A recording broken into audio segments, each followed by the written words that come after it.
Como é que tá, gente? Tudo bom com vocês? I just got back from the gym and took a shower so that I could feel better about myself because I'm gonna eat like a pig today. I think that's like the sole reason I work out. Not just to be healthy or try to be healthy, but so I can eat and not feel so guilty after. Not that I ever felt guilty after. Today, I'm super excited because I'm gonna be making tacos, real tacos. And the thing is, it's a long process for me here in the Nordeste. Really, here in our area, I've yet to see real tacos. I've seen fox tacos here where they're kind of like doctor they wear around, or they're using like flour tortillas. But I've not yet to see taqueria tacos using masa harina. This is corn treated with calcium hydroxide, where the calcium hydroxide actually takes off the outer covering so that you can actually process and get to the nutritional insides of the corn. Science. And then you're able to make a dough, a masa out of it that will actually adhere to each other and not break apart like a cracker. I've done this a couple times. I have some that I made from before and I just save it and I use it. I'm actually running out, so maybe in another episode I can show you guys how that process is done. Normally back in the States, I'm able to make or go to a taco place.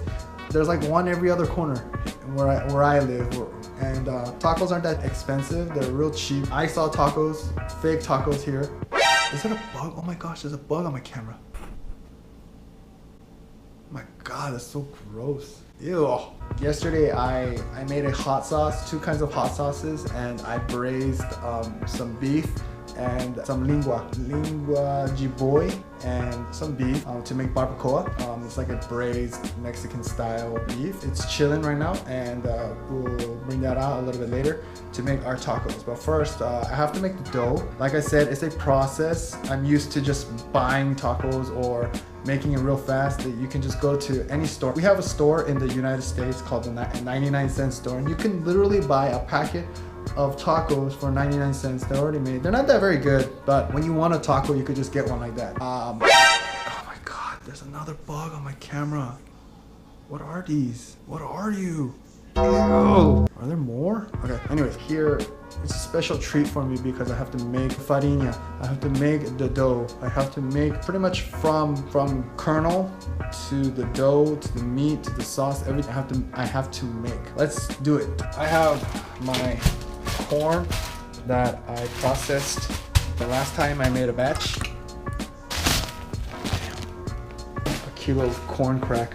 Corn crack. So the problem with this corn right now that I'm having issues with is that the kernel is actually a little big, and so you have to grind it. I don't have a grinder like a rock grinders, but I have a blender and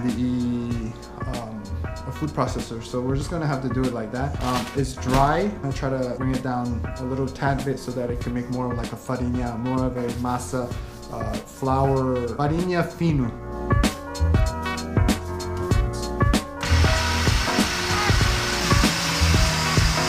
The flour actually was pretty good actually. We processed it, and it's more of a flour consistency now.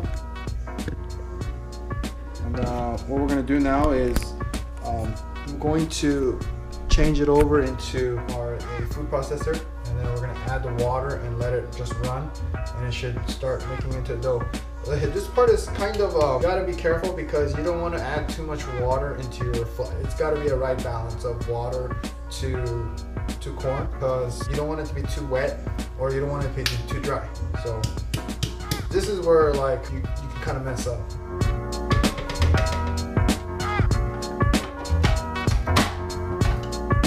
We're gonna process this and then add a little bit of water at a time until it starts to come together.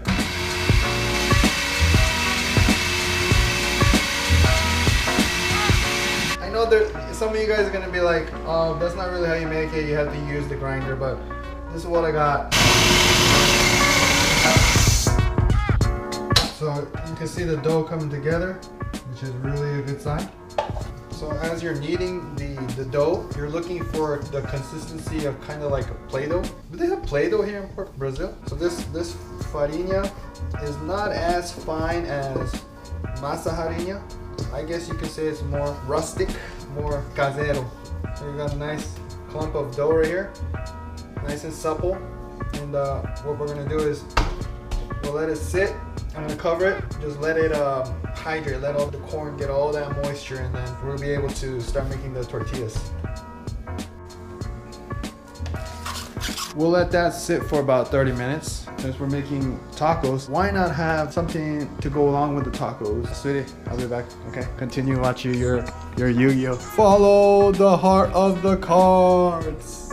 Oh, it's Pegasus! Let's head on out. We'll be right back.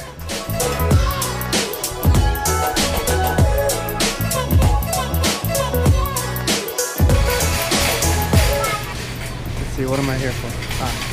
Yes. We got some cheese. Mida 400 de mozzarella, por favor.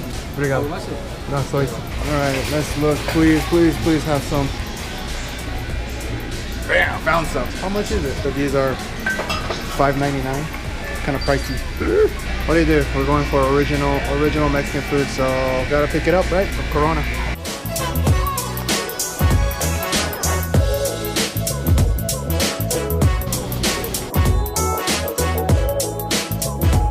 Alright, so we got all the stuff. It was really hard sometimes to film because I'm already Asian, so I already get like gawked at, but having a camera in my hand doesn't help. You know, you get people kind of like,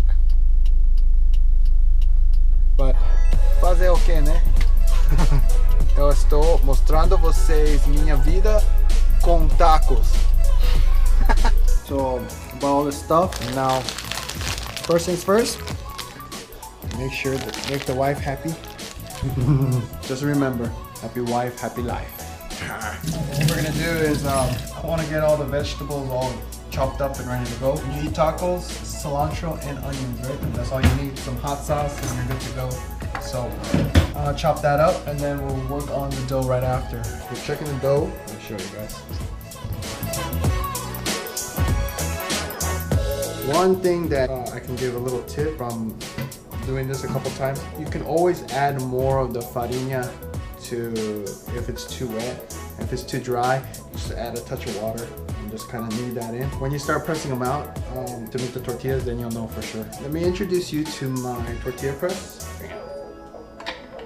What's cool about it is I did a little bit of modification. You can see I put a little bit of cardboard on there, and then I add the plastic, and then put one on top and put one on bottom, and then you squish your tortilla. You technically can use any kind of plastic.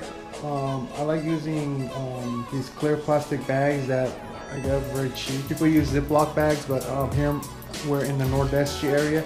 The Ziploc bags are pretty expensive, so here's my little plastic. I'm gonna cut it into 2 pieces, one there, and then when I put the other one, I'll lock it down. So we're gonna test it out. I made a little ball, put it right in the middle, put this guy on top.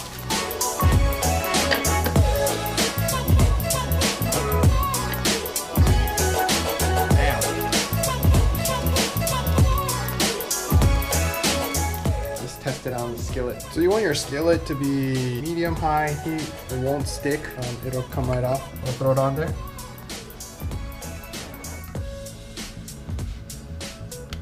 We have our tortilla here, and I keep it here in a little tea towel. I'm gonna cover it and then continue the process until we have a whole stack of tortillas and get ready to have. But first, let's try this one here. Tender.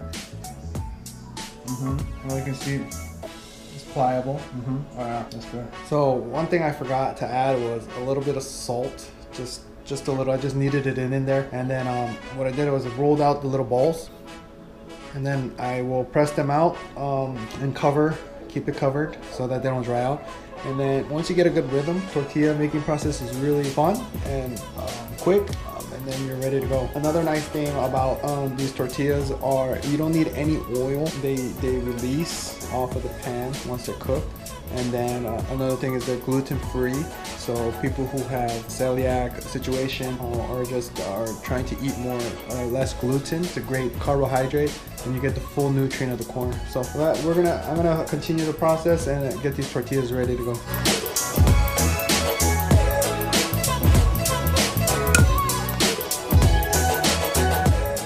got all the meat cooking, chopped up the barbacoa, lingua. Getting a little warm and browned up. Maillard reaction.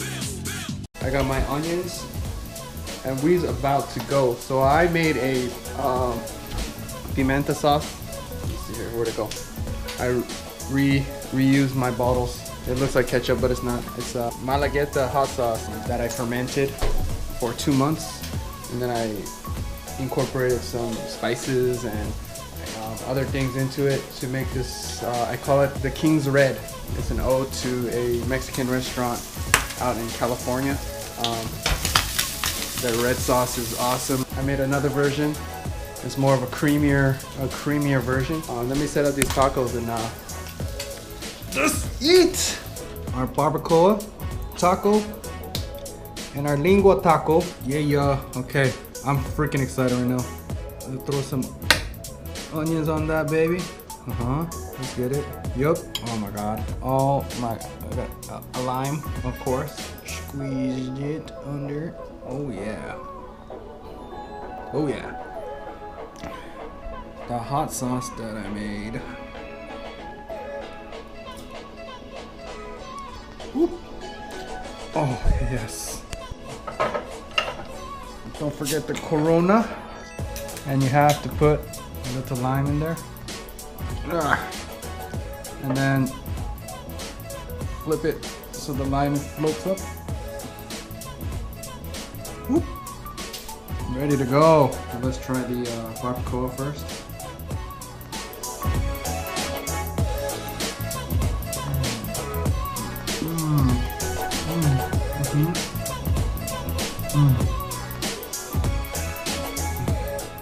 And now the lingua taco.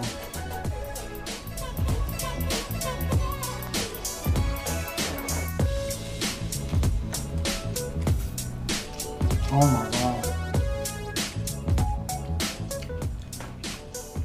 Cheers. If you like this video, don't forget to hit that like button down below and subscribe as well. If there's anything that you guys want me to make or to see, experience here in Brazil, comment below. And if you guys want to see me make these corn tortillas from scratch, comment below if that's something that you guys would be interested in watching. We'll see you on the next Cali Gringo. Time to eat. Amigos, ciao. And he gets 300 more attack points for each harpy on the field. Oh no, he now has 2,900 attack points.